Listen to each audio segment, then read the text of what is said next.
रहीम। अस्सलाम वालेकुम नादरीन, आप यूट्यूब चैनल देख रहे हैं, मैं इमरान खान। नादरीन, आज की जो सबसे बड़ी खबर है वो है साबिक डीजी ISI फैज़ हमीद को सज़ा सुना दी गई है। जो सज़ा सुनाई गई है उसमें 4 चीज़ों का तस्करा किया गया है कि ये वो 4 चीज़ें हैं जिसकी बुनियाद पर फैज़ हमीद साहब को सज़ा सुनाई जा रही है। अब इन 4 चीज़ों के हवाले से और कुछ और चीज़ों के हवाले से मैं आपको इस केस से जुड़ी कुछ ऐसे हकाइक बताऊंगा कि जो आपने इससे पहले नहीं सुने होंगे। क्योंकि मियाँ अली अशफाक साहब जो मेरा बहुत अच्छे दोस्त भी हैं, ये वकील थे फैज़ हमीद के, और मैं इनके प्रोफेशनल काम में कभी मुदाखलत नहीं करता।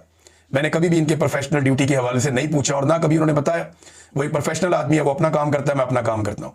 हम दोनों ने एक दूसरे के काम में कभी मुदाखलत नहीं की, कभी भी नहीं की। हाँ, बतौर दोस्त हमारा एक ताल्लुक है और वो हमेशा इंशाल्लाह रहेगा। अब मैंने आज उनसे जब टेलीफोन रब्ता किया तो मैंने कहा जी अब तो आपका केस का फैसला आ गया है, तो अब मुझे आप बताएं कि इस केस के अंदर क्या था और हकाइक क्या है। तो उन्होंने मुझे कुछ ऐसे हकाइक बताए जो मैं आपके सामने अभी रखने वाला हूं थोड़ी देर में। कुछ चीजें मुझे दीगर सोर्सेज से पता चली, वो भी आपके सामने मैं रखूंगा। और ये कैसे कौम को एक नया मंजन बेचा गया, ये भी मैं आपके सामने रखूंगा।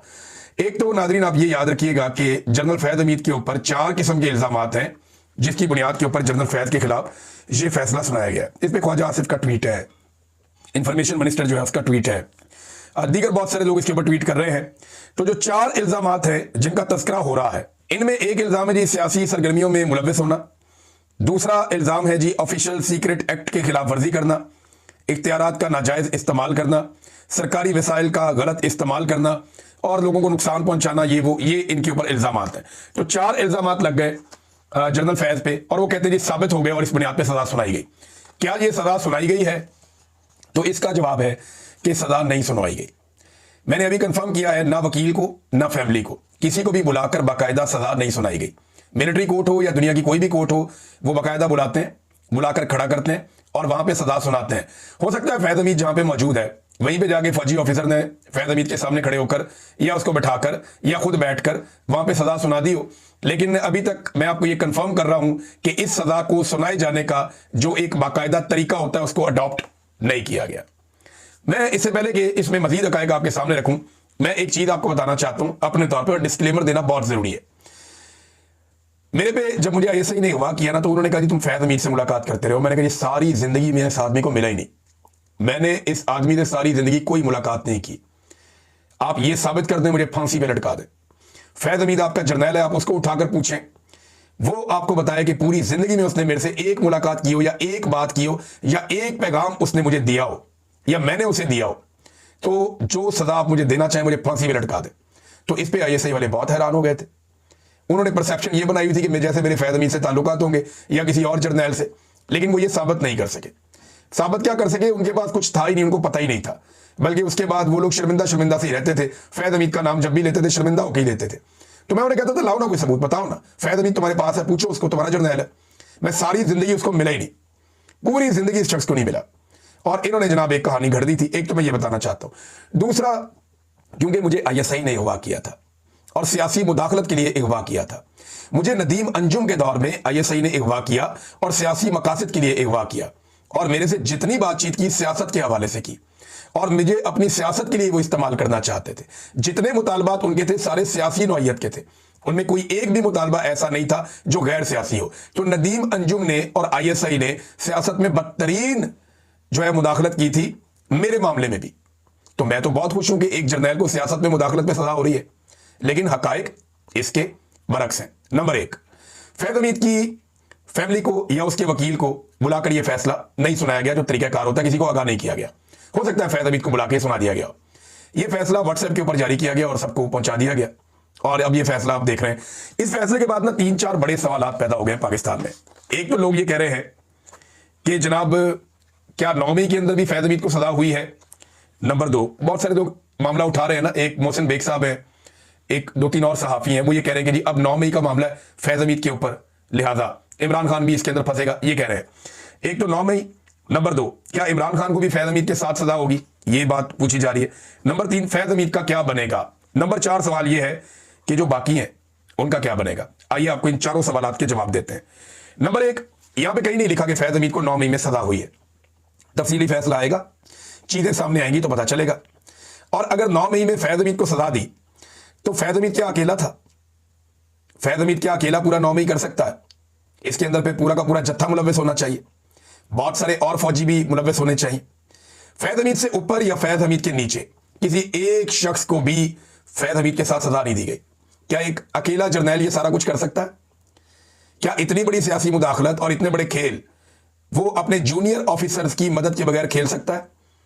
क्या उनमें से किसी को सजा हुई? किसी एक को भी नहीं हुई। फैज हमीद को अकेले को सजा हुई। इसका मतलब यह है कि इन्होंने ढोंग किया, कौम को बेवकूफ बनाया कि हम एहतसाब कर रहे हैं और सिर्फ अपनी अना को तस्कीन दी है।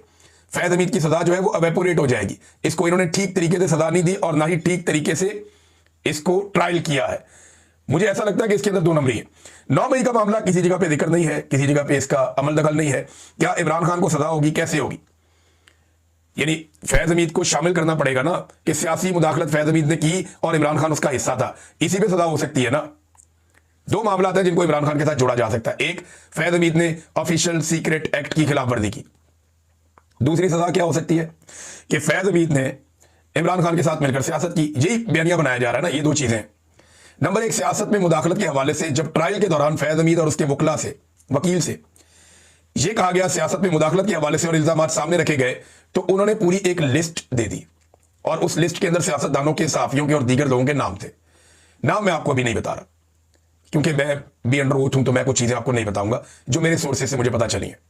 तो सियासतदानों के नाम भी दिए और याद रखिएगा, एक पॉलिटिकल पार्टी नहीं, ये कई पॉलिटिकल पार्टीज, यानी जितनी भी पॉलिटिकल पार्टीज आपको नजर आती हैं जिनके नाम है पाकिस्तान में, उन सब पॉलिटिकल पार्टीज के नाम दिए फैज हमीद ने। बाकायदा लिखकर पूरी लिस्ट दी कि इन सियासतदानों को, इन सहाफियों को और इन लोगों को बुला लिया जाए और बुलाकर इनको इस ट्रायल का हिस्सा बनाया जाए। एक बंदे को भी नहीं बुलवाया गया। वो बार बार कहते रहे बुलाओ ना इनको, सियासत पे जो इल्जाम आप मेरे पे लगा रहे हैं कि मैंने सियासत की है तो इन सारों को बुला लो, लेकिन इन्होंने सियासत में मुदाखलत पे फैज हमीद को सजा देनी नहीं थी। यह बात आप फिर समझ लीजिए कि सियासत में मुदाखलत पे फैज हमीद को पक्की सजा देनी नहीं थी। इसमें फैज हमीद को निकालना था पाकिस्तान की एस्टेब्लिशमेंट ने, क्योंकि फैज हमीद से ज्यादा और घटिया सियासत तो जनरल बाजवा करता रहा। और ये मैं नहीं कह रहा, ये ख्वाजा आसिफ कह रहा है। ख्वाजा आसिफ ने कहा कि मैंने अपनी पूरी जिंदगी में इतनी सियासत नहीं की जितनी 1 साल में मैंने जनरल बाजवा को सियासत करते हुए देखा। और उस वक्त जब रजीम चेंज ऑपरेशन हुआ और उसके बाद 1 साल तक फैज हमीद DGISI के ओहदे पर नहीं था। उस वक्त DGISI के ओहदे पर नदीम अंजुम था और जनरल बाजवा पाकिस्तान का आर्मी चीफ था। ये लोग सियासत में मुदाखलत कर रहे थे, तो इन दोनों को किसी किस्म की कोई सजा नहीं हुई, इन दोनों को बुलाया नहीं गया। इनको बचाने के लिए और इनके बाद आने वालों को बचाने के लिए और इनसे पहले जाने वालों को बचाने के लिए फैज हमीद का केस इंतहाई कमजोर रखा गया। सिर्फ सियासत में मुदाखलत का एक लफ्ज इस्तेमाल किया गया। पूरी लिस्ट लिख कर दी थी नून लीग के लोगों की, PTI के लोगों की, पीपल्स पार्टी के लोगों की, MQM के लोगों की, फजलुर रहमान के लोगों की, हर बंदे की कोई पॉलिटिकल पार्टी, आप नेम एनी पार्टी, सबका लिख कर दिया था कि जनाब इन सारों को बुलाएं, बुलाकर पूछें सियासत में कहां पे किस किसने मुदाखलत की। उसमें बहुत सारे जर्नैल और बहुत सारे पर्दा नशीन उसके अंदर फंसते थे। लेकिन उन सबको बचाने के लिए यह गोल बोल किस्म का जुमला जरूर शामिल किया गया, लेकिन बदकिस्मती से सियासत में मुदाखलत के मामले पे फैज हमीद पे सही तरीके से ट्रायल नहीं चलाया गया। अगर सही तरीके से ट्रायल चलाते तो कई जर्नैल लटक जाते, कई बंदे और इसके अंदर आ जाते, कई सियासतदान भी इसमें आ जाते और पाकिस्तान में अच्छा खासा सफाया हो जाता गंद का। लेकिन बदकिस्मती से यह नहीं किया गया। बाकी जर्नैलों के साथ क्या होगा? अच्छा, क्या इमरान खान को इसमें सजा हो सकती है? इसके लिए क्या इमरान खान को फौजी अदालत में ले जाएंगे? सवाल ही पैदा नहीं होता। वो मुल्क का साबिक वजीर आजम है और वजीर आजम को कोई सीक्रेट एक्ट ऐसे नहीं होता कि आप वजीर आजम के साथ आपने कोई चीज शेयर कर दी है। इमरान खान साहब पे एक साइफर वाला मुकदमा बनाया था, वो हाई कोर्ट ने उड़ाकर रद्दी की टोकरी में फेंक दिया। इसके अलावा उसके पल्ले और कुछ नहीं है, एक ही मुकदमा बन सकता था। और कौन सा ऑफिशियल सीक्रेट एक्ट है? क्या वजीर आजम को इन्फॉर्म नहीं किया जाएगा सीक्रेट मामला, तो किसको इन्फॉर्म किए जाएंगे? तो यह भी एक मजाइका खेज बात है कि इमरान खान पे इस पे भी एक मुकदमा बन जाएगा। और एक चीज मैं आपको और बता दूं कि इमरान खान साहब पे अगर किसी एक चीज में भी मुकदमा बनाना है और उन्हें फौजी अदालत में लेकर जाना है, तो आलमी सतह के ऊपर इतना रोला बनेगा और पाकिस्तान के अंदर इतना रोला बनेगा कि जो ये फैसला करेगी तो मिलिट्री एस्टेब्लिशमेंट ही करेगी ना। आसिम मुनीर साहब ने करना है तो ये सर पकड़ के बैठ जाएंगे बाद में। इमरान खान को ये पाकिस्तान की अदालतों में पेश नहीं कर सकते। इमरान खान को ये अभी तक पाकिस्तान की अदालतों में कहीं पे पेश नहीं कर सके। ये अदालत को लेकर अडयाला जेल जाते हैं। ये इमरान खान को फौजी अदालत में लेकर जाएंगे, इनकी औकात है? सवाल ही पैदा नहीं होता। इनके लिए मुसीबत बन जाएगी। और फैज हमीद को इमरान खान के साथ जोड़ें तो तब ना, जब फैज हमीद ने पूरी लिस्ट दी है सियासतदानों की, लाओ इन सबको। फिर कब लाएंगे इन सबको? कैसे लाएंगे? तो इमरान खान पे ट्रायल होना है हाई कोर्ट में, सुप्रीम कोर्ट में या बाकी अदालतों में। बाकी अदालतों के अंदर हो सकता है। और अगर इस केस को उसके साथ जोड़ा गया तो पहले फैज हमीद के मामलात को निपटाना पड़ेगा। अब फैज हमीद के बाद ऑप्शन क्या है, पहले ये भी आप देख लें। एक तो ये है कि ये अपील में जा सकता है। पहली अपील का जो फोरम है फैज हमीद के लिए वो आर्मी चीफ है, फील्ड मार्शल आसिम मुनीर।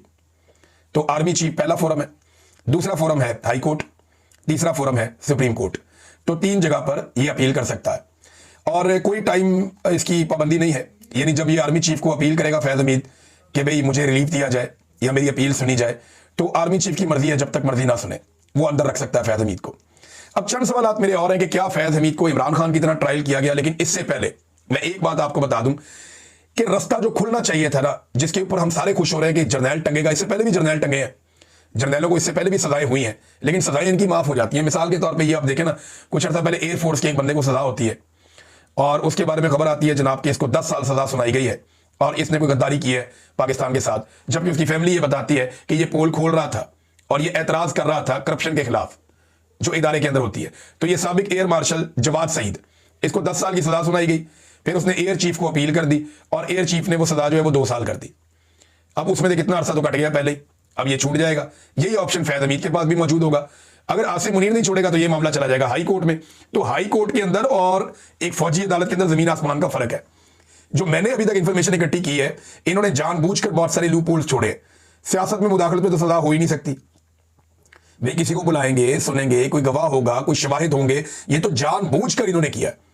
क्योंकि अगर फैज हमीद को सियासत में मुदाखलत पे सजा दी होती सही तरीके से तो फिर नदीम अंजुम को भी देनी थी, जनरल बाजवा को भी देनी थी, अभी जनरल आसिम मलिक है उनको भी देनी थी, फिर बाद में फील्ड मार्शल आसिम मुनीर को भी देनी थी। लेकिन फील्ड मार्शल आसिम मुनीर ने एक काम किया। अभी ये जो लोग बयानियां बना रहे हैं ना, उछल कूद कर रहे हैं कि जनाब फौज के अंदर एहतसाब का अमल आप देखें, जनाब आप ये देखें कि फौज ने अपने बंदे का एहतसाब कर दिया। एक तो सवाल ये है कि क्या इमरान खान की तरह एहतसाब किया?